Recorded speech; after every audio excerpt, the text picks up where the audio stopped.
2002 ഓസ്ട്രേലിയയും സൗത്ത് ആഫ്രിക്കയും തമ്മിൽ ജോഹന്നാസ്ബർഗിൽ നടന്ന മാച്ചിൽ അന്നത്തെ ടെസ്റ്റിൽ ഏറ്റവും വേഗതയേറിയ ഡബിൾ സെഞ്ചുറി ഗിൽക്രിസ്റ്റ് തന്റെ പേരിൽ കുറിച്ചു. ആദ്യ ഇന്നിംഗ്സിൽ ഓസ്ട്രേലിയ 292 5 എന്ന നിലയിൽ നിൽക്കുമ്പോൾ ക്രീസിലെത്തിയ ഗിൽക്രിസ്റ്റ് സൗത്ത് ആഫ്രിക്കൻ ബോളർമാരെ തലങ്ങും വിലങ്ങും പ്രഹരിച്ചു.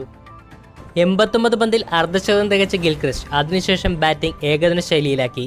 നിക്കി ബോയെയും ജാക്ക് കാലിസിനെയും കണക്കിന് തല്ലിയ ഗിൽക്രിസ്റ്റ് 121 പന്തിൽ സെഞ്ചുറി തികച്ചു.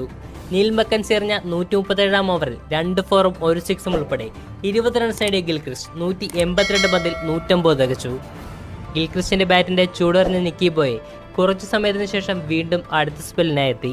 ആദ്യ ഓവർ ക്ഷമയോടെ നേരിട്ട ഗിൽക്രിസ്റ്റ് രണ്ടാം ഓവറിൽ തുടർച്ചയായ 2 സിക്സുകളും 1 ബൗണ്ടറിയും നേടി. 146 ഓവറിൽ 199 നിൽക്കെ കാലിസിനെതിരെ ബൗണ്ടറി നേടി ഗിൽക്രിസ്റ്റ് ഡബിൾ സെഞ്ചുറി തികച്ചു. 204 റൺസ് നേടി പുറത്താകാതെ നിന്ന ഗിൽക്രിസ്റ്റിന്റെ മികവിൽ 652 7 എന്ന കൂറ്റൻ സ്കോർ ഓസ്ട്രേലിയ സ്വന്തമാക്കി.